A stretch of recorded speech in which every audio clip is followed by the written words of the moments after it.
CBA তোমাদের খুব পরিচিত একটা শব্দ। শ্রমিকদের সিবিএ থাকে, যেটাকে আমরা কমন ইংলিশে বলি লেবার ইউনিয়ন। টেকনিক্যাল ল্যাঙ্গুয়েজে বলা হয় CBA, that means collective bargaining agent. Collective bargaining agent. Collective bargaining কনসেপ্টটা কিভাবে এসছে এবং কেন কালেকটিভ বার্গেনিং প্রয়োজন আমরা সেটা দেখব। হোয়াই নট ইন্ডিভিজুয়াল বার্গেনিং, এটা হচ্ছে প্রথম কথা, আমরা দেখবো অবশ্যই এটা। আর সেকেন্ড কথা হচ্ছে, এই ধরনের অর্গানাইজেশন শ্রমিকদের জন্যই যে কোনো সরকার অনুমোদন দিয়ে থাকে। এটা সরকারি বা বেসরকারি যে সেক্টরেই হোক, সরকারি বেসরকারি সেক্টরে হলে এটাকে আমরা বলি লেবার ইউনিয়ন, আর গভর্নমেন্ট সেক্টরও সেটার অনুমোদন আছে তৃতীয় এবং চতুর্থ শ্রেণীর কর্মচারীদের জন্য। বলে রাখা ভালো যে গভর্নমেন্টের অথবা বেসরকারি পর্যায়েও যাদেরকে প্রথম শ্রেণীর কর্মকর্তা মনে করা হয়, দ্যাট মিনস যারা হোয়াইট কলার জব করেন, তোমরা নিশ্চয়ই জবের কলার সম্পর্কে তোমরা জানো, যারা মেধা খাটিয়ে বুদ্ধি খাটিয়ে যারা কাজ করেন তাদের জবকে বলা হয় হোয়াইট কলার জব। আর যারা শারীরিক শ্রম দিয়ে কাজ করেন তাদের জবকে বলা হয় ব্লু কলার জব। এটা সিম্পলি অনেক আগে থেকে এসছে, যে এই কারণে যে দেখা গেছে যারা এক্সিকিউটিভ জব করেন, ম্যানেজারিয়াল জব করেন, তারা সাদা শার্ট পরে অফিসে যান। আর যারা শ্রমিক বা গায়ে খেটে কাজ করেন তাদের পোশাকের কলারটা সাধারণত একটু ব্লু টাইপের থাকে। তো সেই জায়গা থেকে এটা এসছে হোয়াইট কলার জব এবং blue collar job. So CBA করা অথবা ট্রেড ইউনিয়ন করা অথবা লেবার ইউনিয়ন করা, এটা আইনগতভাবে পারমিটেড হচ্ছে যারা ব্লু কলার জব করে থাকেন, সরকারের তৃতীয় এবং চতুর্থ শ্রেণীর কর্মচারীরা এবং বেসরকারিতে শুধুমাত্র শ্রমিকরা এটা সাংগঠনিক কার্যক্রম পরিচালনার আইনগত অধিকার রাখেন, কারণ তাদেরকে সরকার রেজিস্ট্রেশনও দিয়ে থাকে, সেটার জন্য নির্দিষ্ট আইনও আছে। তো প্রথম শ্রেণীর বা দ্বিতীয় শ্রেণীর কর্মকর্তাদের জন্য এটা আইনগতভাবে স্বীকৃত না, সরকার তো একেবারেই না, এটা চাকরি বিধির পরিপন্থী। সরকারে যদি সেটা কেউ করে, বেসরকারিতে তাদেরকে সেটা অনুমোদন দেওয়া হয় না, কারণ এটা বেসরকারি একটা অ্যাক্টিভিটি হলেও সরকার একটা আইনের অধীনে যেহেতু সিবিএ রেজিস্ট্রেশন দেয়। এখন যদি বেক্সিমকো ফার্মার যারা ফার্মাসিস্ট আছেন তারা যদি বলে যে আমরা এটা অর্গানাইজেশন করব, সরকার আমাদেরকে রেজিস্ট্রেশন দিক, সরকার বলবে যে না, তোমরা প্রথম শ্রেণীর জব করো, তোমাদেরকে আমি রেজিস্ট্রেশন দিব না, তোমরা আইনের অধীনে পড়ো না, যদি you are private employee of private organisation. So in summary কথাটা হচ্ছে, বেসরকারিতে শিল্প শ্রমিকরা আর সরকারি চাকরিতে তৃতীয় এবং চতুর্থ শ্রেণীর কর্মচারীরা সিবিএ করার অধিকার রাখেন। That means collective bargaining agency, যেটা শ্রমিক ইউনিয়ন বা লেবার ইউনিয়ন বলতে পারি আমরা। এখন প্রশ্ন হচ্ছে, হোয়াই কালেকটিভ বার্গেনিং এজেন্সি? প্রথম কথা হচ্ছে, উপরের দিকে যারা প্রথম শ্রেণীর বা দ্বিতীয় শ্রেণীর এমপ্লয়ি, তাদেরও জবে কোনো গ্রিভেন্স থাকতে পারে, কোনো চাহিদা থাকতে পারে। আবার নিচের দিকে যারা শ্রমিক হিসাবে কাজ করছেন বা তৃতীয় চতুর্থ শ্রেণীর কর্মচারী হিসাবে যে কোনো সরকারি প্রতিষ্ঠানে চাকরি করছেন, তাদেরও গ্রিভেন্স থাকতে পারে। কারণ বার্গেনিং কথাটা সে জায়গা থেকেই আসে যেখানে গ্রিভেন্স থাকে, কোনো একটা ক্ষোভ থাকে তার প্রাপ্তি নিয়ে, তার কাজের পরিবেশ নিয়ে, তার ছুটি নিয়ে, তার যে কোনো ওয়েলফেয়ার ইস্যুতে প্রথম শ্রেণীর চাকরিজীবী যেরকম ক্ষোভ থাকতে পারে, খুবই সাধারণ চাকরি যিনি নিচের দিকে করছেন তারও ক্ষোভ থাকতে পারে। তাহলে নিচের দিকে কেন কালেকটিভ বার্গেনিং কে অ্যালাউ করা হলো? তাহলে উপরের দিকেরটা গভর্নমেন্ট বা যে কোনো প্রতিষ্ঠান কিভাবে হ্যান্ডেল করেন? ধরে নেওয়া হয় যে উপরের দিকে যেহেতু এমপ্লয়ির সংখ্যা কম, প্রথম শ্রেণীর কর্মকর্তার সংখ্যা কম, তারা ম্যানেজারিয়াল পজিশনে থাকেন, তাদের যদি কোনো গ্রিভেন্স থাকে তারা হিউম্যান রিসোর্স ডিপার্টমেন্টকে সরাসরি জানাবেন যদি বেসরকারি হয়। সরকারের কোনো হিউম্যান রিসোর্স ডিপার্টমেন্ট সাধারণত থাকে না। সেক্ষেত্রে একজন প্রথম শ্রেণীর কর্মকর্তা তার যে কোনো গ্রিভেন্স তার ঊর্ধ্বতন কর্তৃপক্ষকে মৌখিকভাবে অথবা লিখিতভাবে জানাবেন। এটা তাদের সংখ্যা কম বলেই তাদের যে কোনো ইস্যু, প্রথম শ্রেণীর কর্মকর্তাদের যে কোনো ইস্যু, সেটা সরকারি বা বেসরকারি হোক, সেটা ঊর্ধ্বতন কর্তৃপক্ষ সরাসরি ওয়ান টু ওয়ান কমিউনিকেশনের মাধ্যমে হ্যান্ডেল করতে পারেন। কিন্তু যেহেতু শ্রমজীবী মানুষের সংখ্যা যে কোনো বেসরকারি শিল্প কারখানায় অথবা সরকারি স্থাপনাগুলির মধ্যে শ্রমজীবী মানুষের সংখ্যা বেশি, সেই ক্ষেত্রে তাদের যে কোনো ইস্যুটা চাওয়া হয় যে তাদের প্রতিনিধির মাধ্যমে একটা কালেকটিভ বার্গেনিং, একটা কালেকটিভ, অর্থাৎ some people from among them, শ্রমিকদের ভিতর থেকে কিছু লোক, অর্থাৎ একজন না একাধিক লোকের একটা কালেকটিভ অথরিটি পিপল যারা আছে, ম্যানেজারিয়াল বা ম্যানেজমেন্ট পজিশনে যারা আছেন, তাদের সাথে ডিল করবেন। সুতরাং শ্রমিকদের যে কোনো গ্রিভেন্স যদি ওয়ান টু ওয়ান শ্রমিক হিসাবে যদি ম্যানেজারিয়াল পজিশনের লোকেরা যদি ডিল করতে যান, তাহলে যেটা হবে বিপুল কর্মঘণ্টা নষ্ট হবে। দেখা গেল যে 500 শ্রমিকের মধ্যে ক্ষোভ রয়েছে যে বেতন কম, 200 শ্রমিকের মধ্যে ক্ষোভ রয়েছে যে কর্মপরিবেশ ভালো না, 100 শ্রমিকের মধ্যে ক্ষোভ রয়েছে যে চাকরির শর্তাবলী যথেষ্ট ভালো না, ইনসিকিউর ফিল করছে চাকরি থাকবে কি থাকবে না।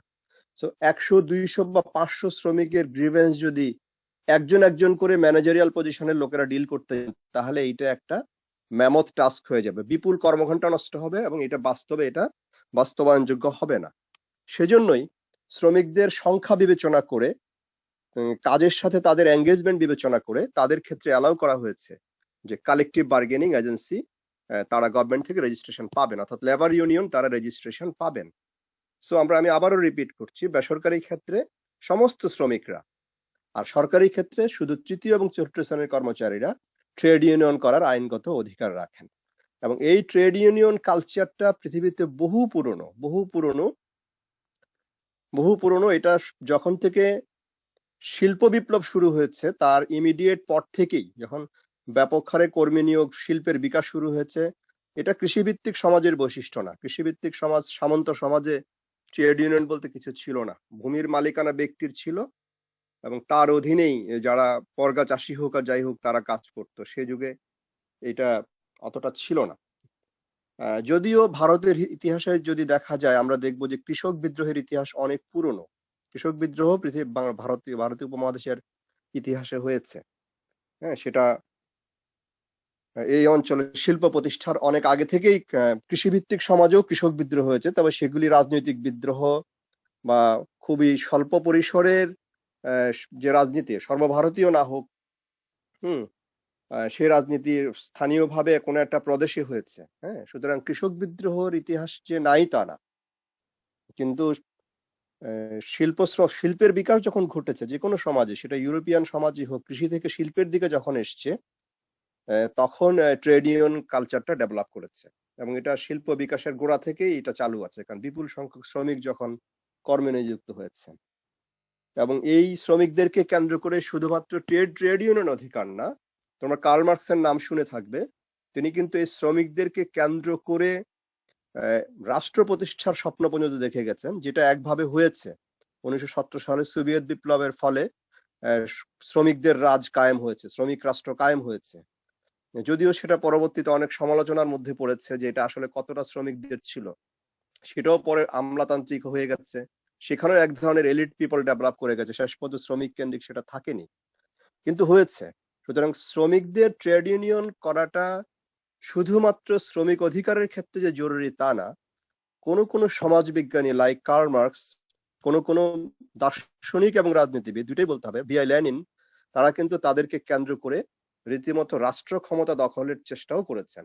এই জায়গা থেকে তারা করেছেন যে সাধারণ ট্রেড ইউনিয়ন শুধুমাত্র ফ্যাক্টরির মধ্যে যদি থাকে, সেটা দিয়ে শেষ বিচারে শ্রমিকের অধিকার বাস্তবায়িত হবে না, যতক্ষণ না শ্রমিক শ্রেণী যারা সমাজের সংখ্যায় বেশি, তারা যদি একটা পূর্ণাঙ্গ রাষ্ট্র ব্যবস্থা কায়েম করতে না পারে, তাহলে শ্রমিকের পূর্ণ অধিকার, at the same time industrial productivity, এবং এই ইন্ডাস্ট্রিয়াল প্রোডাক্টিভিটির ভিত্তিতে সমাজের আরো আপামর জনসাধারণের জীবন মান উন্নয়ন সম্ভব।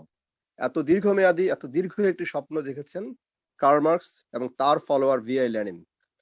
কিন্তু সেটা শেষ বিচারে সে জায়গায় অনেক বিতর্ক তৈরি হয়েছে। 70 বছর পরে সোভিয়েত রাশিয়া ভেঙে পড়েছে, পূর্ব ইউরোপের সমাজতান্ত্রিক ব্যবস্থা ভেঙে পড়েছে, কিন্তু গোটা ব্যাপারটাই ছিল শ্রমিকদের ট্রেড ইউনিয়ন কেন্দ্রিক রাজনীতিকে কিভাবে গণমানুষের রাজনীতিতে কনভার্ট করা যায়, কিভাবে রাষ্ট্র ক্ষমতা দখলের ইনস্ট্রুমেন্ট হিসেবে ব্যবহার করা যায়, সেটা শ্রমিক অধিকার আদায়ের একটা বিশাল প্রক্রিয়া ছিল, একদম রাষ্ট্র ব্যবস্থা প্রতিষ্ঠার মাধ্যমে।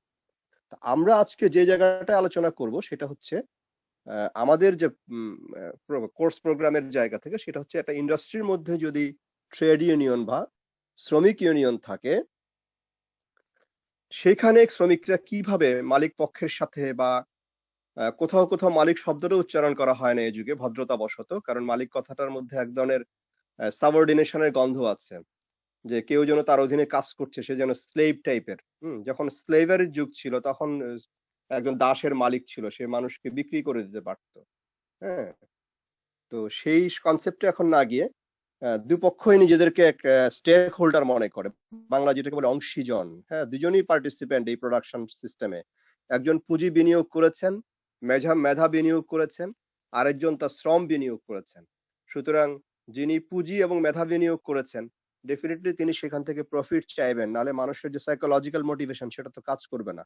কেউ তো সোশ্যাল ওয়েলফেয়ারের জন্য ব্যবসা করে না, যদিও প্রফেসর ইউনুস একটা কনসেপ্ট এনেছেন সোশ্যাল বিজনেস, কিন্তু সেটাও বিবিধ কারণে বিবিধ ডাইমেনশন থেকে দেখা যায় এটা আসলে ব্যবসায়ী।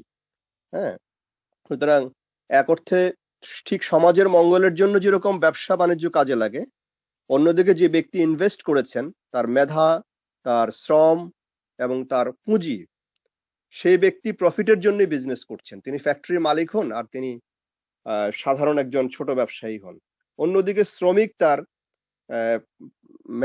শ্রম বিনিয়োগ করেছে, এবং শ্রম মানে একেবারে যান্ত্রিক শ্রম না, যান্ত্রিক শ্রমের সাথে মানুষ তো কিছু ন্যূনতম মেধা ডেফিনেটলি সেখানে মেধা কাজ করে।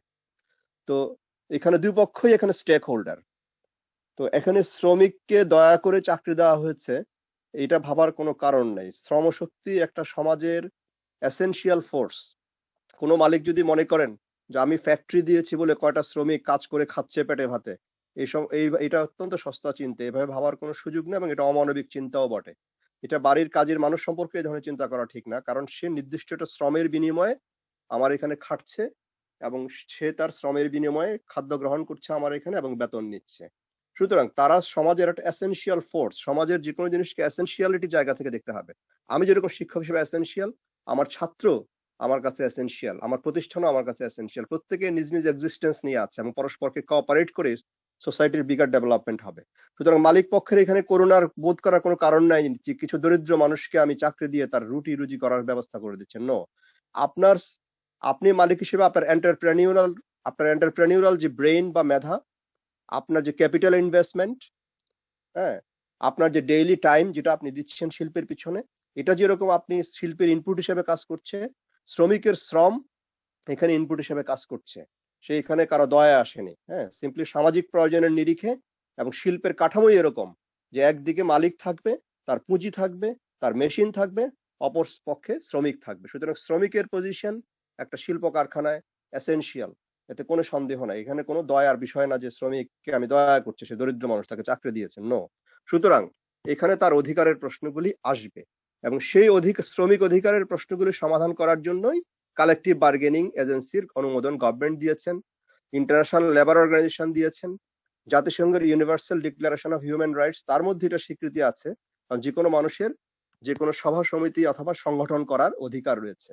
সুতরাং এটা জাতিসংঘের 1948 সালে universal declaration of human rights এর স্বীকৃত, এটা ইন্টারন্যাশনাল লেবার অর্গানাইজেশন বা আন্তর্জাতিক শ্রম সংস্থা স্বীকৃত, এবং প্রত্যেক দেশের জাতীয় আইনে সেটা স্বীকৃত যে সেটা কি ফর্মে হবে, কিভাবে হবে।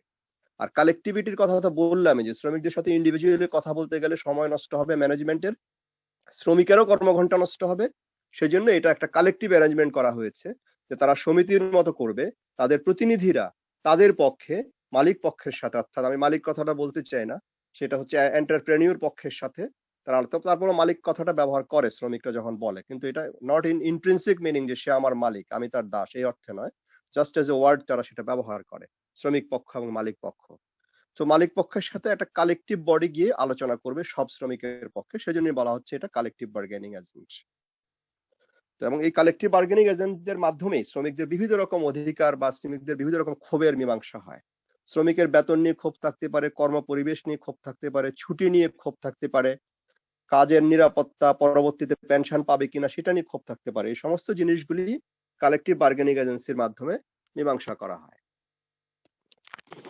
তো এই কালেকটিভ বার্গেনিং এজেন্সি পৃথিবীতে শিল্পের সময় থেকেই বেশি বিকশিত হয়েছে, এটা আমরা আগেও বলেছি। আর কৃষির সময়কালে সামন্ত যুগে যেটা হয়েছে, কখনো কখনো কৃষক বিদ্রোহ হয়েছে। যে কৃষক বিদ্রোহ যে পৃথিবী থেকে উঠে গেছে তা না, এখনো যারা কৃষি কাজের সাথে জড়িত তারা বিবিধভাবে রাষ্ট্রকে জানান দেন, যেটা ভারতে প্রায় দেখা যায় কৃষকরা মিছিল করে দিল্লি অভিমুখে চলে এসছেন, কারণ কৃষকদেরও কিছু অধিকার আছে। কিন্তু যেটা বলা হয় সেটা হচ্ছে শ্রমিক শ্রেণীকে সবসময়ই সমাজের অগ্রসর শ্রেণী মনে করা হয়। যদিও কৃষি অনেকভাবে যান্ত্রিকীকরণ হয়েছে, কৃষি এখন অনেক বেশি যান্ত্রিকীকরণ হয়েছে।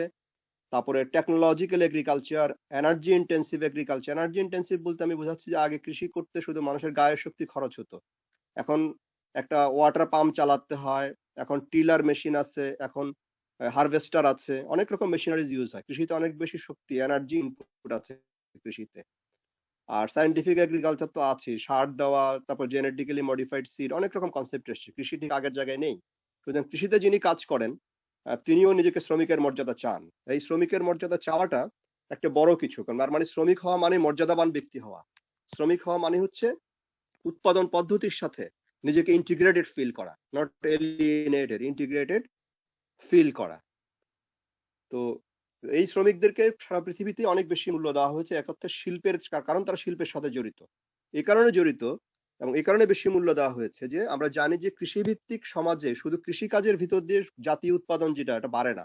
শিল্প ছাড়া জাতীয় উৎপাদন বাড়ে না। আমরা প্রোডাকশনের অনেকগুলি লেভেলের কথা জানি, হ্যাঁ, প্রাইমারি, সেকেন্ডারি, টার্সিয়ারি, হ্যাঁ, বিবিধ প্রোডাকশন লেভেলের কথা আমরা জানি। কৃষি হচ্ছে এক ধরনের প্রাইমারি প্রোডাকশন সিস্টেম, যেটা মানুষই আদিকাল থেকে, কৃষির জন্ম আজ থেকে কত আগে থেকে হয়েছে, অনেক আগে, সে আদি মানবের যুগে কৃষির উদ্ভব হয়েছে। কিন্তু শিল্প উৎপাদন যখন থেকে শুরু হয়েছে তখন জাতীয় প্রবৃদ্ধি, আমাদের জিডিপি, জিএনপি এগুলি বাড়তে শুরু করেছে শিল্প উৎপাদনের মাধ্যমে। শিল্পের পরে জায়গাটা হচ্ছে সার্ভিস সেক্টর, ব্যাংক, বিমা, ইন্স্যুরেন্স, এগুলি হচ্ছে সার্ভিস। তারপরে এসেছে ইনফরমেশন টেকনোলজির যুগ, হ্যাঁ। সো আমরা যদি মিনিমাম শিল্প উৎপাদনে না যাই, কোনো জাতির পক্ষে উন্নতি করা সম্ভব না। সুতরাং সুতরাং এই শিল্পের সাথে জড়িত যে শ্রমিক, তার মূল্য কৃষকের থেকে একটু বেশি হবেই। এবং রাজনৈতিকভাবে মূল্যায়ন করতে গিয়ে কার্ল মার্কস এবং লেনিন, তারা কৃষকের থেকে শ্রমিককে বেশি মূল্যায়ন করেছেন। কারণ সে যুগে, কার্ল মার্কসের যুগে দেখা গেছে, এটা কার্ল মার্কসের যুগে অলরেডি শিল্প বিপ্লব হয়ে গেছে। ওনার জন্ম 1818 সালে, ওনার মৃত্যু হচ্ছে 1885 সালে। শ্রমিক হচ্ছে সবচেয়ে অগ্রসর, কারণ সে আধুনিক যন্ত্রপাতি ব্যবহার করে, সে কৃষকের থেকে একটু শিক্ষিত। সেই জন্যই কার্ল মার্কস কিন্তু শ্রমিকদেরকে কেন্দ্র করে তিনি সমাজতান্ত্রিক বিপ্লবের স্বপ্ন দেখেছেন, যে তারা সবচেয়ে অগ্রসর শ্রেণী এবং তাদেরকে ব্যবহার করে রাষ্ট্র ক্ষমতা দখল করতে হবে, এবং এতে করে তাদের অধিকতর নিশ্চিত হবে, শুধু সাধারণ সিবিএ দিয়ে সেটা হবে না।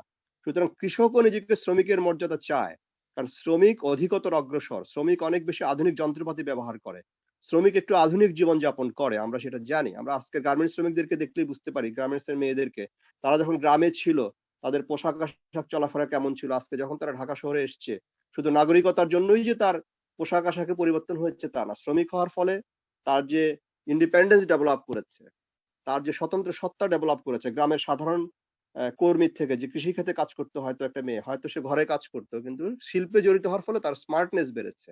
মার্কস এটাকে ভ্যালু দিয়েছেন যে এটা আসলে তার এক ধরনের অগ্রগতি, হ্যাঁ, এবং তার রাজনৈতিক সচেতনতা অনেক বেশি। তো সেগুলির কারণেই শ্রমিক শ্রেণী যেরকম রাজনৈতিকভাবে গুরুত্বপূর্ণ, যারা সমাজতান্ত্রিক বিপ্লব চান, শ্রমিক শ্রেণী দেশের বিকাশের প্রয়োজনে অনেক বেশি প্রয়োজনীয়, কারণ তারা শিল্পের সাথে জড়িত, তারা শিল্পের সাথে জড়িত, এবং শিল্প দিয়েই একটা দেশের জিডিপি কে অনেক বেশি বাড়ানো যায়। কৃষিভিত্তিক জিডিপি আসলে খুব বেশি বাড়ে না। যদিও পৃথিবীতে কৃষিভিত্তিক অনেক রাষ্ট্র আছে, পৃথিবীতে অনেক ধনী কৃষক আছেন। চায়নাতে কৃষি একটা বিশাল জায়গা, পৃথিবীর সবচেয়ে বড় ধনী কৃষক বোধ হয় চায়নাতে, তারপর ভারতে, এবং ইউরোপিয়ান কান্ট্রির মধ্যে সুইজারল্যান্ড, হ্যাঁ, যেটাকে অত্যন্ত সুন্দর একটা দেশ, হ্যাঁ, সুইজারল্যান্ড কিন্তু বেসিক্যালি কৃষিভিত্তিক একটা দেশ, যদিও সেখানে শিল্প আছে অনেকখানি। সো কৃষি পৃথিবীতে মেকানাইজড হয়েছে, কৃষিতে অনেক মানুষ কাজ করছেন, কৃষি করেও পৃথিবীর ধনাঢ্য ব্যক্তিতে পরিণত হয়েছেন। নট অনলি বিল গেটস একমাত্র ধনী সফটওয়্যার ইন্ডাস্ট্রি করে, বা হ্যাঁ, নট অনলি যে আলিবাবার মালিক একমাত্র ধনী লোক, সে ই কমার্স করে। কৃষিভিত্তিক ধনী লোক পৃথিবীতে আছে, তার মধ্যে চাইনিজ নাগরিক আছেন, ভারতীয় নাগরিক আছেন, সুইজারল্যান্ডের নাগরিক আছেন। এইসব দেশে কৃষি অনেক বড়, কারণ বিস্তীর্ণ ক্ষেত্র সেখানে পড়ে রয়েছে। তো যাই হোক, আমরা কালেকটিভ বার্গেনিং এ চলে যাই। আমরা কজটা বলেছি কেন কালেকটিভ বার্গেনিং, আমরা এখন যাই কত ধরনের কালেকটিভ বার্গেনিং হতে পারে। যখন একটা সিবিএ বা লেবার ইউনিয়ন যখন মালিক পক্ষের সাথে কথা বলতে যায়, তখন কত ধরনের বার্গেনিং তারা করতে পারে। প্রথম কথা হচ্ছে, এটা ভাবলে চলবে না যে শ্রমিকরা শুধুমাত্র নিজের সুবিধা চায়, এটা কোনো সেলফিশ থিঙ্কিং না। আমাদের কথা বলতে হবে শ্রমিকদের প্রতি জাস্টিস করে। এই কারণে যে শ্রমিকরা, আমরা একটু আগে বলেছি, উৎপাদন প্রক্রিয়ার এসেনশিয়াল অংশ। সে কম বেতন পায় ম্যানেজারের থেকে, তার অর্থ এনে যে সে কারো দয়া চলে। সে উৎপাদন প্রক্রিয়ার অনিবার্য সামাজিক শক্তি, অনিবার্য সোশ্যাল ফোর্স। লেবার্স আর এসেনশিয়াল সোশ্যাল ফোর্স। হ্যাঁ, সুতরাং তাকে কোনো বার্গেন মার্সি করে তাকে কটা টাকা দিচ্ছে এটা ভাবার কোনো কারণ নেই। সুতরাং সে কারণে তাকে বার্গেনিং করার রাইট দেওয়া হয়েছে। অধিকার দেওয়া মানে হচ্ছে তাকে স্বীকৃতি দেওয়া, এবং সেই স্বীকৃতি আইনগত স্বীকৃতি। এখন আমরা আসি যে শ্রমিকরা কিভাবে বার্গেনিং করে। প্রথম বার্গেনিং মেকানিজমটাকে আমরা বলছি distributed bargaining, distributive bargaining. Distributive bargaining মানে হচ্ছে এটা এমন একটা নেগোসিয়েশন প্রসেস। আমরা কালেকটিভ বার্গেনিং, এই collective bargaining is a process. Collective bargaining is a process of negotiation. Okay, negotiation between whom? Negotiation between the employer and the employees. Employees does their bargaining through a mechanism called collective bargaining. So employees ra collective bargaining is a process. এই process follow করে তারা তাদের এমপ্লয়ারের সাথে তারা bargain করেন। তার মধ্যে আমি প্রথম বার্গেনিং মেকানিজমটাকে বলছি ডিস্ট্রিবিউটিভ বার্গেনিং। ডিস্ট্রিবিউটিভ বার্গেনিং হচ্ছে এরকম, এখানে মালিক পক্ষকে কিছু বেনিফিট ছাড় দিতে হবে। অর্থাৎ এক পক্ষের বেনিফিট হবে, লেবারদের বেনিফিট হবে at the expense of the employers. এটাকে আমরা বলছি ডিস্ট্রিবিউটিভ বার্গেনিং। তার মানে কি ইনকাম ডিস্ট্রিবিউশন হচ্ছে। ডিস্ট্রিবিউশন কথাটা আসছে কি ইনকাম ডিস্ট্রিবিউশন হচ্ছে, অথবা প্রফিট ডিস্ট্রিবিউশন হচ্ছে।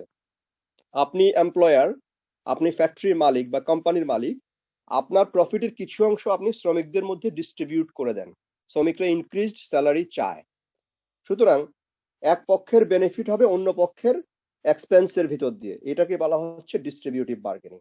এখন ডিস্ট্রিবিউটিভ বার্গেনিং এ উইন করতে গেলে কিন্তু ইউনিয়নকে অনেক বেশি শক্তিশালী হতে হয়। কারণ যিনি এমপ্লয়ার বা যিনি মালিক পক্ষ অথবা যিনি ইনভেস্টর, তিনি কিন্তু চাইবেন তার ইনভেস্টমেন্ট থেকে ম্যাক্সিমাম প্রফিট ইনকার করতে। এবং এটা সত্য, শ্রমিকের সংখ্যা বেশি হলে দেখা যায় যে শ্রমিকদের যদি 500 টাকা করে বেতন বাড়াতে হয়, তার যদি 2500 শ্রমিক থাকে, মালিকের দিক থেকে কিন্তু এটা বিশাল ফাইন্যান্সিয়াল এক্সপেন্স। যিনি এমপ্লয়ার তার দিক থেকে এটা বিশাল ফাইন্যান্সিয়াল এক্সপেন্স। সুতরাং এই ফাইন্যান্সিয়াল এক্সপেন্স কিন্তু ওনার কাছে প্রাথমিকভাবে শকিং মনে হবে যে এত টাকা আমাকে দিতে হবে।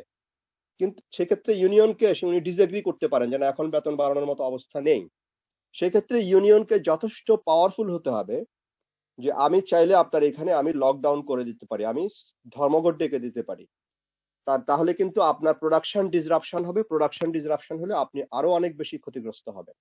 এই ধরনের ক্ষমতা যদি থাকে সিভিএ বা লেবার অ্যাসোসিয়েশনে, তখনই তারা ডিস্ট্রিবিউটিভ বার্গেনিং এ যেতে পারে। And I repeat, distributive bargaining means you as an employer distribute some amount of your profit among the employees, among the laborers. So এক পক্ষের এক্সপেন্স অর্থাৎ মালিক পক্ষের এক্সপেন্স, লেবার পক্ষের অ্যাচিভমেন্ট অথবা প্রফিট। এজন্য এটাকে বলা হচ্ছে distributive bargaining. Distribute your profit among the employees. এখন আমরা পরে চলে যাচ্ছি ইন্টিগ্রেটিভ বার্গেনিং এ। ইন্টিগ্রেটিভ বার্গেনিং, তাহলে ওইখানে মালিক পক্ষ বা এমপ্লয়ারকে বলা হলো যে আপনি একটা পক্ষ, আপনার কাছে প্রফিটের অর্থ আছে, আপনি কিছু অংশ আমাদেরকে দেবেন। হ্যাঁ, তো সেখানে এক পক্ষ মনে হচ্ছে আরেক পক্ষকে দিচ্ছে, এবং এক পক্ষ আরেক পক্ষ অনেকটা বেশি কাউন্টার পার্টের মতো বিবেচনা করছে। আমরা ইন্টিগ্রেটিভ বার্গেনিং এ যখন আমরা যাব, তখন আমরা দেখবো যে দুই পক্ষের ভালো মন্দের দিকগুলি কনসার্ন নিচ্ছে। দুই পক্ষের কনসার্ন, অরি, হ্যাঁ, ফিয়ার, অনেক কিছু আছে, দুই পক্ষেরই আছে। নিড, ফিয়ার, কনসার্ন, ওয়ান্ট, আমরা যদি এই শব্দগুলি ব্যবহার করি, এটা যেমন এমপ্লয়িং অথরিটির আছে, আবার এমপ্লয়িজদেরও আছে। দুই পক্ষকে কনফিডেন্সে নিয়ে যখন এটা বার্গেনিং এ যাবে, সেটাকে আমরা বলছি ইন্টিগ্রেটিভ বার্গেনিং। এটা উইন উইন হতে পারে, হ্যাঁ, এটা লুজ লুজও হতে পারে, কিন্তু আসলে দুইটাই উইন উইনটাও আসলে শেষ বিচারে দুই পক্ষই উইন করে। আর যেটাকে আমরা লুজ লুজ বলছি, সেখানে আসলে দুই পক্ষে উইন করে। তবে অ্যাপারেন্টলি যেমন আমরা লুজ লুজের কথাটা যদি বলি, তাহলে মনে হবে যে দুই পক্ষই হারছে, আসলে কিন্তু দুই পক্ষই জিতছে, কারণ দুই পক্ষের দুইটা কনসার্ন আছে, দুইটাই সলভ হয়ে যাচ্ছে।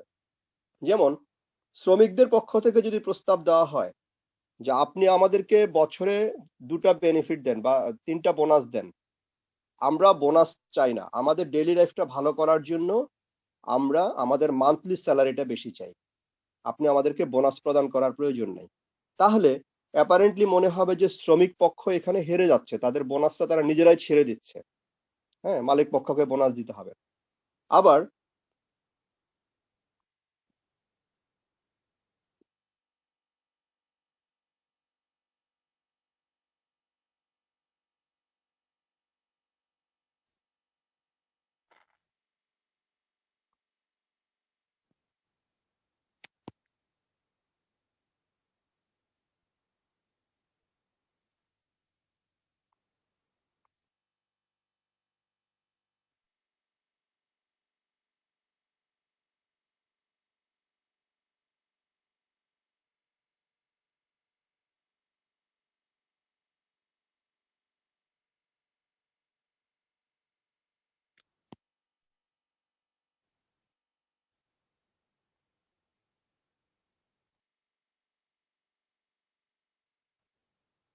ফ্রেন্ডস, আমি আবার আমাদের আলোচনা শুরু করতে যাচ্ছি। আমরা কথা বলছিলাম ইন্টিগ্রেটিভ বার্গেনিং নিয়ে। ইন্টিগ্রেটিভ বার্গেনিং এ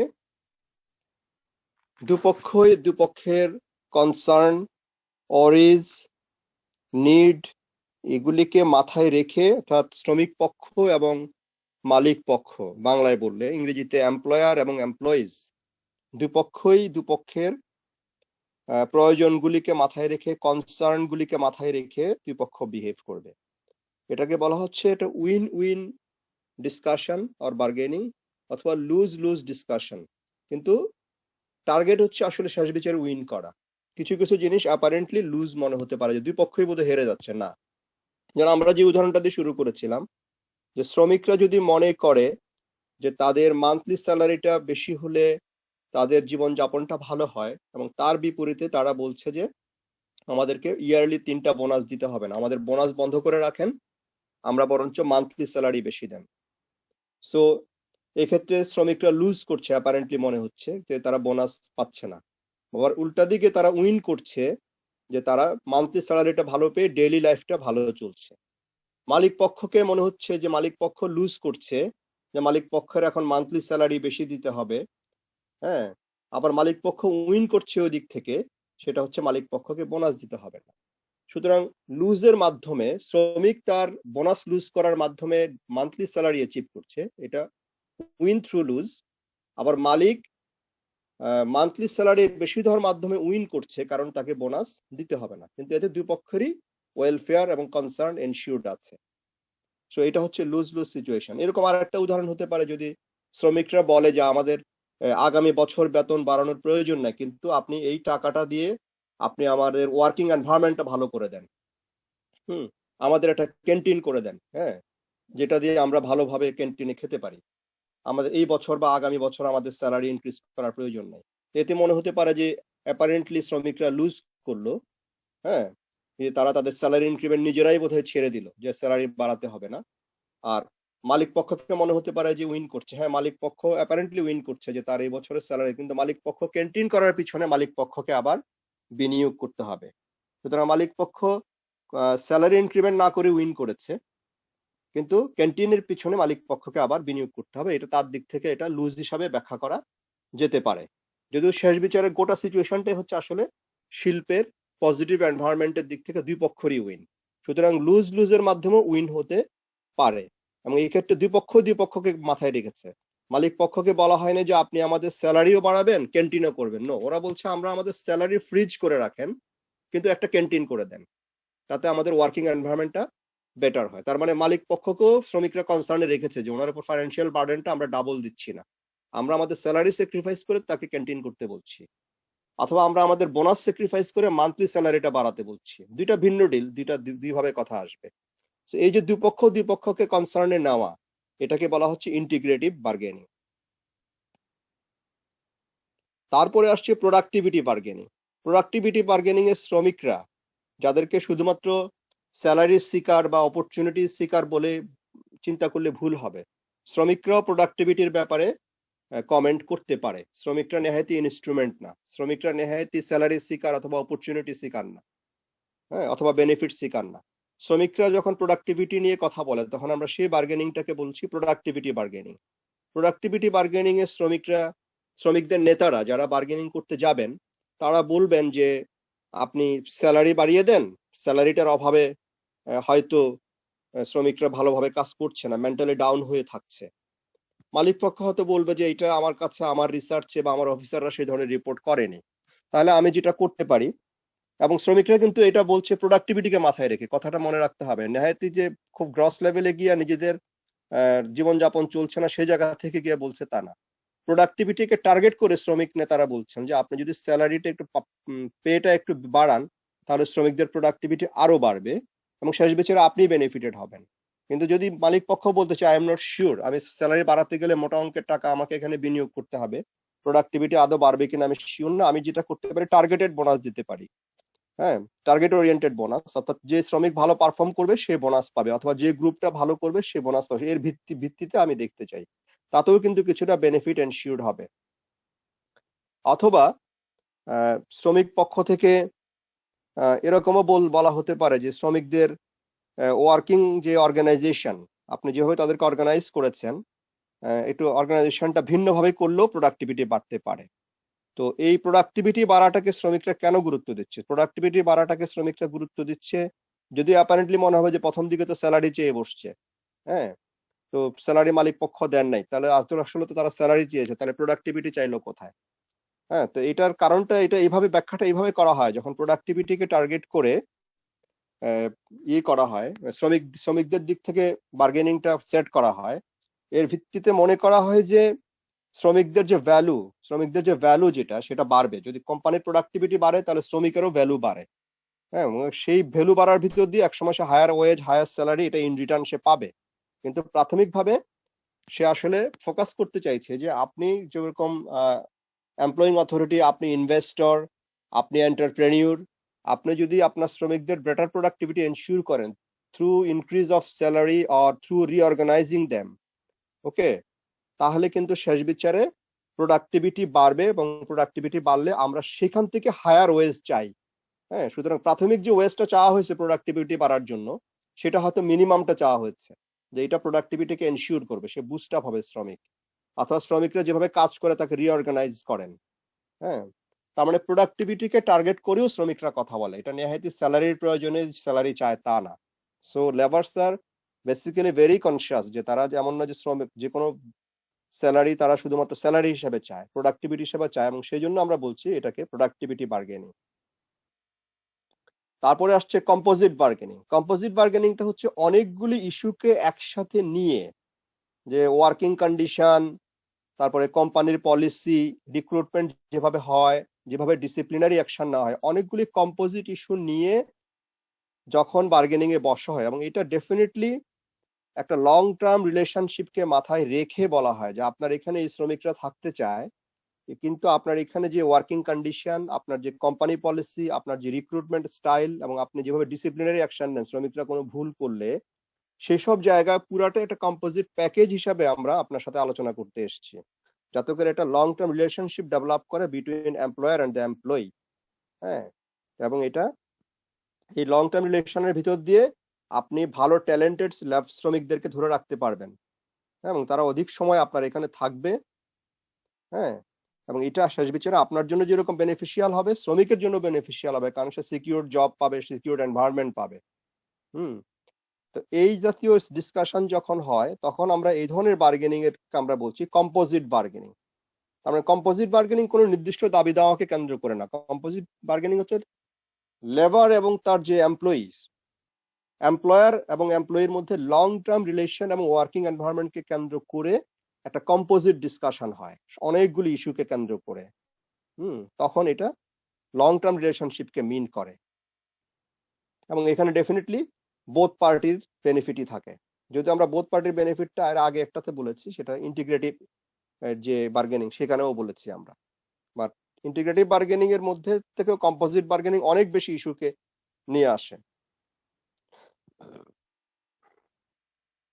তারপরে যেটা হচ্ছে কনসেশনারি বার্গেনিং। এতক্ষণ পর্যন্ত শ্রমিকরা একটা প্রফিটেবল জায়গায় ছিল বলে আমাদের ধারণা হতে পারে যে শুধু তাদের পক্ষেই গেল, কোনো জায়গায় মালিক পক্ষকেও তারা কনসার্নে নিয়েছে, যেমন ইন্টিগ্রেটিভ বার্গেনিং এর ক্ষেত্রে। তারপর যেমন কম্পোজিট বার্গেনিং এর ক্ষেত্রেও তারা মালিক পক্ষের সাথে সম্পর্ক ভালো রাখারই চেষ্টা করেছে।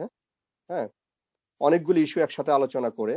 ইভেন প্রোডাক্টিভিটি বার্গেনিং এর ক্ষেত্রেও মালিককে তারা পজিটিভলি কনভিন্স করেছে যে আপনি যদি আমাদেরকে অল্প কিছু দিয়ে যদি আপনি প্রোডাক্টিভিটি বাড়াতে পারেন, বা আমাদের ওয়ার্কিং এনভায়রনমেন্ট একটু ইমপ্রুভ করে প্রোডাক্টিভিটি বাড়াতে পারেন, প্রোডাক্টিভিটি বাড়লে আমরা সেখান থেকে আমাদের মূল বেনিফিটটা নিব, আপনি আপাতত প্রোডাক্টিভিটি বাড়ান।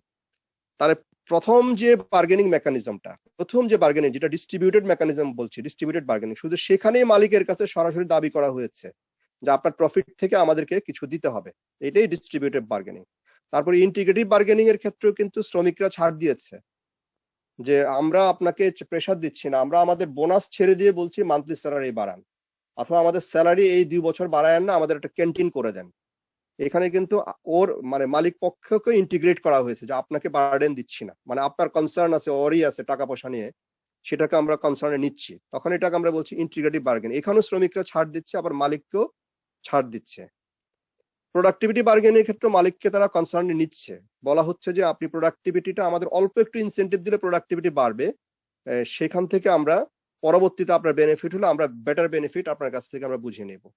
আর কম্পোজিট বার্গেনিং হচ্ছে লং টার্ম রিলেশনকে কেন্দ্র করে অনেকগুলো ইস্যু নিয়ে একসাথে আলোচনা করবে তারা।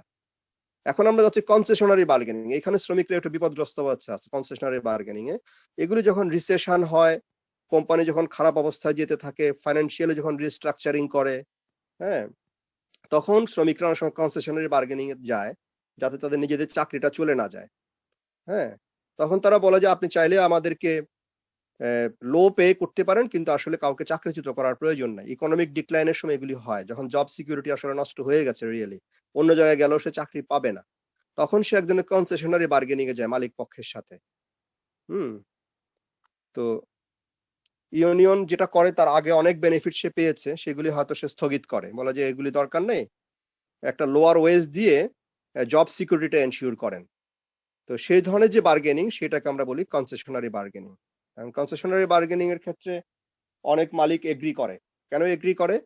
মনে করে যে আমার এমপ্লয়ি গুলো যদি আমি ধরে রাখতে পারি, কারণ স্কিলড এমপ্লয়ি দীর্ঘদিন আমার সাথে কাজ করেছে, স্কিলড এমপ্লয়ি যদি আমি ধরে রাখতে পারি, এই ইকোনমিক রিসেশন কেটে গেলে আমি এদেরকে দিয়ে বেটার প্রোডাক্টিভিটিতে যেতে পারবো। সেজন্য মালিক পক্ষ কিন্তু এগ্রি করে কম স্যালারিতে হলো। চট করে শ্রমিক ছাঁটাই করে দিলে শ্রমিক রাস্তায় কিন্তু পাওয়া যায় না। আমি সবসময় বলেছি শ্রমিক একজন স্কিলড পার্সন। শ্রমিক একজন রিক্সা পুলারকে ওই অর্থে শ্রমিক বলা যায় না, কারণ এটা হচ্ছে 2 ঘন্টার একটা ট্রেনিং এ একটা লোক রিক্সা চালাতে পারে। কিন্তু একজন শিল্প শ্রমিক যারা মেশিন অপারেটর, এরকম অনেক মেশিন অপারেটর আছে যে তার মতো স্কিল লোক পাওয়া যাবে না, তাকে হঠাৎ করে বিদায় করে দিলে পাওয়া যাবে না, কারণ এগুলি মেশিন বেসড। মেকানাইজড ইন্ডাস্ট্রিতে এই কারণে মালিক পক্ষ ইকোনমিক রিসেশনের সময়, ফাইন্যান্সিয়ালি নিজের খারাপ অবস্থার সময়, হ্যাঁ, বা গভর্নমেন্টের কোনো একটা রেগুলেটরি প্রেসারের সময় এই কনসেশনারি বেনিফিটে, কারণ এখানে কনসেশনটা দিচ্ছে কিন্তু কে? শ্রমিকরা ছাড় দিচ্ছে যে অতীতে আপনি আমাদেরকে এতটা বোনাস দিয়েছেন, ক্যান্টিনের জন্য এতটা সাবসিডি দিয়েছেন, হ্যাঁ, হেলথের পিছনে এতটা খরচ করেছেন, ঠিক আছে, এত কিছু লাগবে না, এখন তো ইকোনমিক রিসেশন যাচ্ছে আমরা জানি, আপনার বিজনেসও খারাপ যাচ্ছে, দেশের অর্থনৈতিক অবস্থা হোক, আপনি অ্যাটলিস্ট শ্রমিকরা থাকুক, তার একটা মিনিমাম ওয়েজে তাদের জবটা সিকিউর থাকুক। তো এই ধরনের বার্গেনিংকে আমরা বলি, এটা একজন সার্ভাইভাল বার্গেনিং বলা যায়, ডেফিনেটলি এটা একজনের সার্ভাইভাল বার্গেনিং। তো এটাকে আমরা বলছি কনসেশনারি বার্গেনিং। তাহলে মোটামুটি আমরা দেখলাম যে বার্গেনিং গুলি কখনোই এগুলি লোভের বশবর্তী হয়ে কোনো বিষয় না, এটা ব্যক্তি মানুষের চাহিদার ক্রমাগত সম্প্রসারণ না, যে সময় যাচ্ছে বলেই আমি অকারণেই বলছি যে আমাকে বেতন বাড়াতে হবে না। এগুলির পিছনে শ্রমিকদের জেনুইন সামাজিক পারিবারিক চাহিদা এবং কম্পিটিটিভ মার্কেটে একজন বায়ার হিসেবে তাকেও চাল কিনতে হয়, তাকেও তার সন্তানের জন্য খরচ করতে হয়, এই সমস্তগুলি মাথায় রেখেই শ্রমিকরা বার্গেনিংটা করে থাকেন। মালিকের প্রফিট যে পরিমাণে হবে, শ্রমিকরা ঠিক এটার শেয়ার প্যারালালি চাচ্ছে বলেই সে ঠিক এটা শেয়ার হোল্ডারের মতো শেয়ার চাওয়া না। একজন শ্রমিক অত্যন্ত রেশনালি তার জীবনটাকে সোসাইটির মধ্যে সার্ভাইভ করানো এবং তার নেক্সট জেনারেশনকে সামনে এগিয়ে নিয়ে যাওয়ার জন্য শিক্ষা এবং অন্যান্য বিষয়ের ভিতরে আমরা কখনো আশা করবো না যে একজন শ্রমিকের ছেলে আবারও গিয়ে গায়ে খেটে শ্রমিক হবে, নাহলে এটা সামাজিক অগ্রগতি হবে না। এগুলি মধ্যযুগে ছিল, যে কামারের ছেলে কামার হয়েছে, কুমারের ছেলে কুমার হয়েছে, সমাজে পেশা টিকে ছিল 1000 বছর ধরে, হয়তো এখনো হয়। কিন্তু আধুনিক রাষ্ট্র ব্যবস্থা আমরা চাইবো যে প্রত্যেকটা মেধাবী মানুষ, তার সামাজিক পারিবারিক ব্যাকগ্রাউন্ড যাই হোক না কেন, আহ, সে এক সময় সামনে এগিয়ে আসবে, সোসাইটিকে কন্ট্রিবিউট করবে, লিডারশিপ দেবে। এটা ভাবার কোনো কারণ নাই যে নির্দিষ্ট জনগোষ্ঠীকে আমি যদি কম বেতন দিয়ে পিছিয়ে রাখি তাতে সামাজিক অগ্রগতি ব্যাহত, শেষ বিচারে আমার নিজের ওয়েলফেয়ারই ব্যাহত হবে। আমি আরো বেটার থাকতে পারতাম যদি সমাজের সমস্ত মানুষকে একটা মেধাভিত্তিক কম্পিটিশনে পার্টিসিপেট করার সুযোগ দেওয়া হয়। সেখান থেকে সবচেয়ে কন্ট্রিবিউটরি পার্সনটা যদি কন্ট্রিবিউট করে, every contribution goes to the every citizen of the society. So শ্রমিককে বেশি বেতন দিলে শ্রমিকের ছেলেও একদিন সায়েন্টিস্ট হতে পারে, শ্রমিকের ছেলেও একদিন অধ্যাপক হতে পারে, শ্রমিকের ছেলেও একদিন চিকিৎসক হতে পারে। এই সম্ভাবনা মাথায় রেখেই সমাজকে চালাতে হবে। হ্যাঁ, এখানে হিংসা বিদ্বেষের কোনো সুযোগ নেই, কাউকে লোভী হওয়ার কোনো সুযোগ নাই।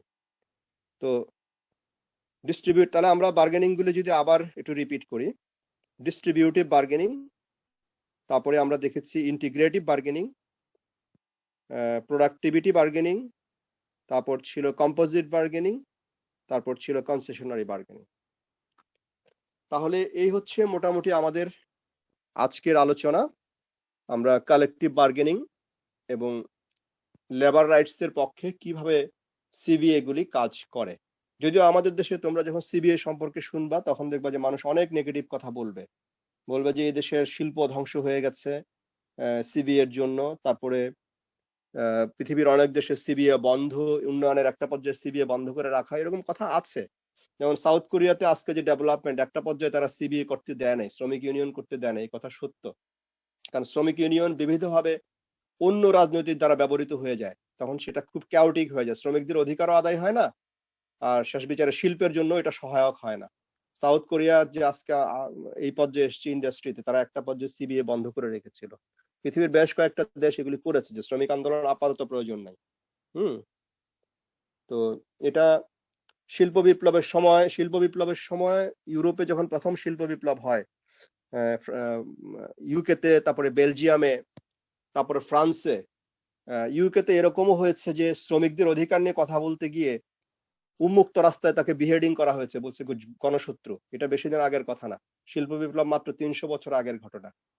আজকে যেসব মধ্যপ্রাচ্যের দেশে বলা হয় যে তারা বিচার করে মানুষকে বিহেডিং করে ফেলে, এটা অমানবিক, এটা ঠিক, এটা অমানবিক, এতে কোনো সন্দেহ নাই। কিন্তু ইউকের মতো জায়গায় শিল্প বিপ্লবের প্রথম দিকে যখন তারা প্রচুর প্রবৃদ্ধি অর্জন করছে, তখন শ্রমিক অধিকার নিয়ে কথা বলা অনেক লোককে উন্মুক্ত রাস্তায় গলা কেটে হত্যা করা হয়েছে, এটা হিস্ট্রিতে ডকুমেন্ট আছে। সুতরাং শিল্প বিপ্লবের বিগিনিং পর্যায়ে যে শ্রমিক অধিকার বা ট্রেড ইউনিয়ন এস্টাবলিশ হয়েছে তা না, বরঞ্চ যে পরিবেশে শ্রমিকদেরকে কাজ করতে হচ্ছে, সেখানকার টেক্সটাইল মিলগুলিতে, ব্রিটেনের যে টেক্সটাইল মিলগুলি তখনও চালু ছিল, ওরা এখন টেক্সটাইল খুব একটা করে না, কারণ ওদের এটা ফাইন্যান্সিয়ালি ভায়াবল না। টেক্সটাইল গুলি আমরা করি, আমরা যারা একটু পিছিয়ে আছি শিল্পে, গার্মেন্টস আমরা করি। কিন্তু যখন ইউরোপে তখনও টেক্সটাইল চালু ছিল, ব্রিটেনে, তখন দেখা গেছে যে তারা প্রচুর চাইল্ড লেবার ইউজ করেছে। কারণ যে হ্যান্ডলুম গুলি ছিল বা সদ্য পাওয়ার লুম হয়েছে, ওই স্টিম ইঞ্জিনের দ্বারা পাওয়ার লুম প্রথম চালানো হচ্ছে, ওই লুমের ফাঁকে ফাঁকে ছোট বাচ্চারা হাঁটতে পারতো। সেই জন্য ছোট কম বয়সী বাচ্চাদেরকে টেক্সটাইল মিলে তারা নিয়োগ দিয়েছে, যে তারা হেঁটে হেঁটে দেখতে পারবে যে কোনো জিনিস সুতা কোথায় ছিঁড়ে গেছে, কোথায় জোড়া দিতে হবে। সুতরাং তারা প্রচুর চাইল্ড লেবার ইউজ করেছে। যদি আমাদের দেশে আজকে চাইল্ড লেবার আছে, এবং আনফরচুনেটলি চাইল্ড লেবারের জন্য অন্য আইন, চাইল্ড লেবার কিন্তু সিবিএ এর মেম্বার হতে পারবে না, চাইল্ড লেবার কিন্তু নিষিদ্ধ, প্রহিবিটেড। কিন্তু শিল্প বিপ্লবের প্রথম দিকে ইউকেতে প্রচুর চাইল্ড লেবার ছিল, আমরা জানি। শুধু তাই না, শ্রমিকদের কর্মপরিবেশটা, আজকে আমাদের এখানে শ্রমিকদের কর্মপরিবেশে অনেক নিষ্ঠুর ঘটনা ঘটে, অনেক কিছু জানা যায়, অনেক কিছু জানা যায় না। হ্যাঁ, এটা জাস্টিফিকেশনের জন্য বলছি না, সভ্যতার কোনো কিছু অনিবার্যভাবে খারাপটা আবার ঘটতে হবে এমন কোনো কথা নেই, কারণ এটা হিস্ট্রির এসেনশিয়াল ডিসিশন, সেটা না। আমরা চাইলে যে কোনো অমানবিক পরিস্থিতি এড়াতেই পারি। কিন্তু এটা বলে রাখা ভালো যে শিল্প বিপ্লবের প্রথম দিকে ব্রিটেনে যেরকম টেক্সটাইল মিলের লুমের ফাঁকে ফাঁকে বাচ্চারা সহজে হাঁটতে পারবে বলে কম বয়সী কিশোর ছেলেদেরকে নিয়োগ দেওয়া হয়েছিল শিল্প কারখানায়, অর্থাৎ বিশেষ করে টেক্সটাইল মিলে। সিমিলারলি আজকে যেরকম একজন গার্মেন্টস শ্রমিক তার জন্ডিস নিয়ে যেখানে তার বিশ্রাম নেওয়া দরকার, তাকে কর্মক্ষেত্রে যেতে হয়, হ্যাঁ, অথবা 10 দিন আগে তার বেবি হয়েছে, সে তার বেবিটাকে কারো কাছে রেখে তাকে আবার গার্মেন্টসে যেতে হয়, না হলে চাকরি হারাবে। একই ঘটনা শিল্প বিপ্লবের প্রথম দিকে ইউরোপে ছিল। এরকমও হয়েছে যে 2 দিন আগে একটা ব্রিটিশ লেডির বেবি হয়েছে, তাকে চাকরিটা বাঁচানোর জন্য শিল্প কারখানায় গিয়ে হাজির হতে হয়েছে। সুতরাং এই ধরনের নিষ্ঠুর বাস্তবতা ইউরোপের চাইল্ড লেবার ছিল। ইউরোপে একজন মহিলার ম্যাটারনিটি লিভ তো ছিলই না, তার ম্যাটারনিটি থেকে সেরে ওঠার সময় না দিয়ে তাকে শিল্প কারখানায় হাজির করা হয়েছে, হিস্ট্রিতে এই ডকুমেন্ট আছে। এবং শ্রমিক অধিকার নিয়ে কথা বলার জন্য উন্মুক্ত রাস্তায় গলা কেটে হত্যা করা হয়েছে দেশের জনশত্রু বলে, he is a people's enemy, হ্যাঁ, গণশত্রু। এটা মাত্র ব্রিটেনের 300 বছর আগের ইতিহাস। বাট ঘটনাটা এরকম নয় যে আমাদের এখানে শিল্প বিকাশ ঘটছে বলেই ব্রিটেনের যত অড রিয়েলিটি আছে এগুলো আমাদের এখানে ঘটবে বলে আমরা ধরে নেব। আমরা চাইবো আমাদের এখানে এগুলি না ঘটুক। আমরা একটা মানবিক শিল্প স্থাপনা, মানবিক শিল্প কাঠামোর ভিতর দিয়ে দেশের উন্নতি আমরা চাইবো, এবং ডেফিনেটলি সেই মানবিক শিল্প কাঠামো বাঁচিয়ে রাখার জন্য সিবিএ বা কালেকটিভ বার্গেনিং এজেন্ট অথবা শ্রমিকদের ভয়েস যেটা, সেটা অনেক অনেক বেশি জরুরি। কারণ শ্রমিকদের অসুবিধার জায়গাগুলি শুধু শ্রমিকরাই বুঝবেন, এটা অন্যদের পক্ষে পুরোপুরি বোঝা কঠিন। যদিও 60-এর দশকে দেখা গেছে যে কোনো কোনো ছাত্র নেতা ঢাকা বিশ্ববিদ্যালয়ের তারা শ্রমিক রাজনীতি করেছেন, যেমন কাজী জাফর আহমেদ, যেমন আব্দুল মান্নান ভূঁইয়া, যেমন বেঁচে আছেন হায়দার আকবর খান রণ, তারা অনেকে শ্রমিক রাজনীতি করেছেন। এটা এই কারণে তারা করেছেন, বিশেষ করে টঙ্গী, আদমজি এসব শিল্প এলাকায় তারা মনে করেছেন যে শ্রমিকরা তাদের কথাটা মালিক পক্ষকে পুরোপুরি বলতে পারবে না। ছাত্রদের ভিতর থেকে কেউ কেউ শ্রমিক রাজনীতিতে জড়িত হয়েছেন, এটা খুবই স্বাভাবিক বলে মনে করা হয়েছে রাজনীতিতে। হ্যাঁ, হয়তো এটা এখনকার সময় স্বাভাবিক, কিছু কিছু এঙ্গেজমেন্ট ছাত্রদের থাকা, যারা ছাত্র রাজনীতি থেকে অনেকে অনেকে শ্রমিক রাজনীতির দিকে তারা যায়, যারা রাজনীতিকে ক্যারিয়ার হিসেবে নেবেন। আর ইতিহাসের দিক থেকে যদি আমরা বলি, এই ভারতীয় উপমহাদেশে শ্রমিক রাজনীতিটা, এখানে শিল্পায়নের ইতিহাসটা ইউরোপের সমসাময়িককালে হয় নাই, আমাদের এখানে ক্রাফটম্যানশিপ ছিল, আমাদের এখানে ইন্ডাস্ট্রিয়াল রেভলিউশন ওই অর্থে অনেক পরে এসছে। তো এই অঞ্চলে শ্রমিক আন্দোলনটা শুরু হয়েছে বেসিক্যালি রেল শ্রমিকদেরকে দিয়ে এবং চা বাগান শ্রমিকদেরকে দিয়ে, এটা তোমাদের মনে রাখতে হবে। কারণ ভারতে 1861 সালের দিকে ভারতে প্রথম ইন্ডিয়ান রেলওয়ে চালু হয়। আজকের দিনে ভারতীয় রেলওয়ে যেটা, বাংলাদেশ অংশ বাদ দিল, বাংলাদেশে অনেক পুরনো রেল লাইন আছে যেগুলো ইন্ডিয়ান, সেই ব্রিটিশ ইন্ডিয়ান রেলওয়ের পার্ট। কিন্তু তারপরও আজকের যে ইন্ডিয়ান রেলওয়ে, যেটা ভারতের যে রেলওয়ে, এটা হচ্ছে ওয়ার্ল্ডের লার্জেস্ট এমপ্লয়ার। ইভেন মাইক্রোসফটে এত সংখ্যক লোক কাজ করে না, ইভেন ইন্টেল কর্পোরেশনে এত সংখ্যক লোক কাজ করে না, ইভেন টাটা যে এত বড় কোম্পানি, হ্যাঁ, টাটাতে এত সংখ্যক লোক কাজ করে না। যদি ওয়ার্ল্ডের লার্জেস্ট এমপ্লয়ার বলতে হয় সেটা ইন্ডিয়ান রেলওয়ে। এবং ভারতবর্ষে শ্রমিক আন্দোলন প্রাথমিকভাবে শুরু হয় এই রেলওয়ে শ্রমিকদের আন্দোলনের মাধ্যমে, এবং অনেক বড় বড় নেতা, জ্যোতি বসুর মতো লোক রেলওয়ে শ্রমিকদের আন্দোলন করেছেন। জ্যোতি বসুর শিষ্য ছিলেন আমাদের এখানের আরেকজন নেতা, তার নাম আব্দুস সামাদ আজাদ, তিনি মারা গেছেন, আওয়ামী লীগের নেতা ছিলেন। তিনিও জ্যোতি বসুর সাথে রেল শ্রমিকদের রাজনীতি করেছেন। এবং কিছুদিন আগে প্রয়াত হয়েছেন আরেকজন রেল শ্রমিক আন্দোলনের নেতা, তার নাম জসিমউদ্দিন মন্ডল। তোমরা যারা ছাত্র ইউনিয়ন বা সিপিবি করো তার নাম শুনে থাকবে। উনিও কিন্তু রেল শ্রমিকদের আন্দোলন করেছেন। সুতরাং রেল শ্রমিকদের আন্দোলনের ভিতর দিয়ে ভারতীয় উপমহাদেশে প্রথমবারের মতো শ্রমিক আন্দোলন অথবা সিভিএ কালচার স্টাবলিশমেন্ট করাটা শুরু হয়। তার পরবর্তীতে অন্যান্য শিল্প হয়েছে, টেক্সটাইল হয়েছে, চা বাগান হয়েছে। চা বাগানটা আরো আগে হয়েছে। চা বাগানকে কেন্দ্র করে শ্রমিক আন্দোলন আরেকভাবে আরেকটা ফর্ম পেয়েছে।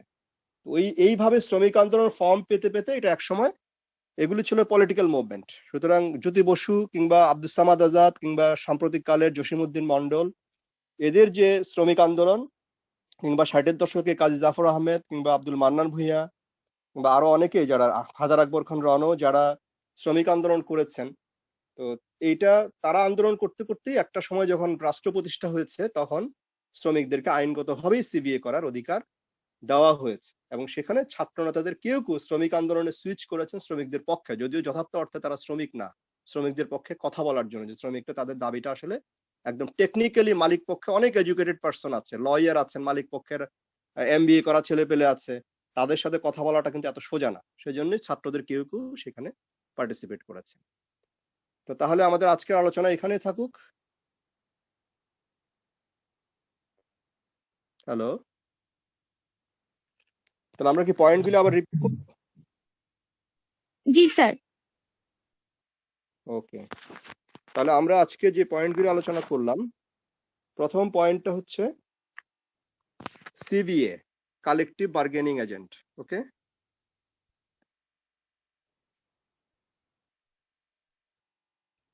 তারপরে আমরা পার্সন হিসাবে আমরা উল্লেখ করব কার্ল মার্কস,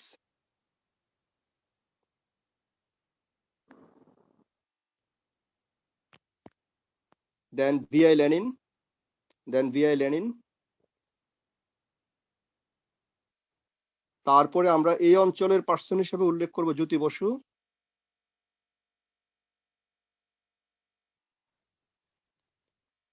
তারপরে আসবেন জসিমউদ্দিন মন্ডল,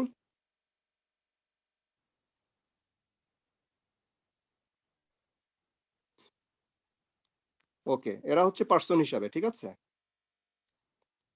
তারপরে আমরা চলে যাই আমাদের টেকনিক্যাল ডিসকাশনে, সেটা হচ্ছে কয় ধরনের বা কালেকটিভ বার্গেনিং হয়। ওকে, সে প্রথম ধরনের বার্গেনিংটা হচ্ছে ডিস্ট্রিবিউটিভ বার্গেনিং।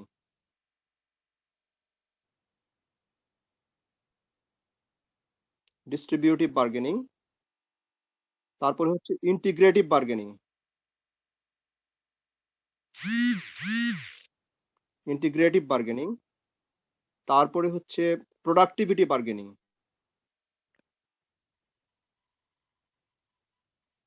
প্রোডাক্টিভিটি বার্গেনিং, তারপরে হচ্ছে composite bargaining,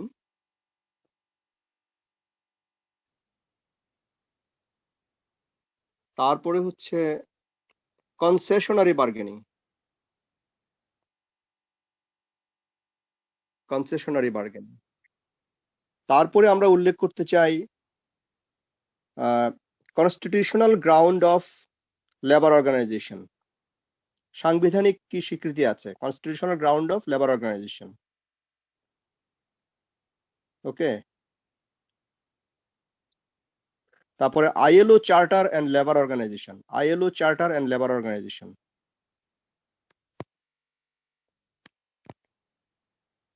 international labour organization আছে না আইএলও, আইএলও আইএলওর যে চার্টার আছে সেখানে কি স্বীকৃতি আছে লেবার অর্গানাইজেশনের, ঠিক আছে। তারপরে হচ্ছে universal declaration of human rights and labour organisation. Universal of human rights 1948। Okay, and labour organisation. আমরা তিনটা জায়গা থেকে দেখতে চাইছি লিগ্যাল গ্রাউন্ড থেকে। একটা হচ্ছে প্রত্যেক দেশের কনস্টিটিউশন মানুষকে সমাবেশ করার অধিকার দিয়েছে সেই গ্রাউন্ড থেকে, ঠিক আছে। আর গ্লোবালি আইএলও নামে যে সংগঠনটা আছে জাতিসংঘের, সে লেবারদের অধিকার নিয়ে দেখে, তার চার্টার আছে, সেখানে কি স্বীকৃতি দেওয়া হয়েছে, ঠিক আছে। তারপর আমরা দেখতে চাচ্ছি জাতিসংঘের যে universal declaration of human rights আছে, যেটা 1948 সালে অ্যাডপ্ট করা হয়েছে, মানবাধিকারের সার্বজনীন দলিল যেটাকে বলা হয়, ঠিক আছে। সেইখানে ইউনিয়ন সম্পর্কে কি বলা হয়েছে, লেবার ইউনিয়ন করা সম্পর্কে, ঠিক আছে। আমরা তিনটা লিগ্যাল ফ্রেম থেকে দেখব। তাহলে এই পর্যন্তই থাক।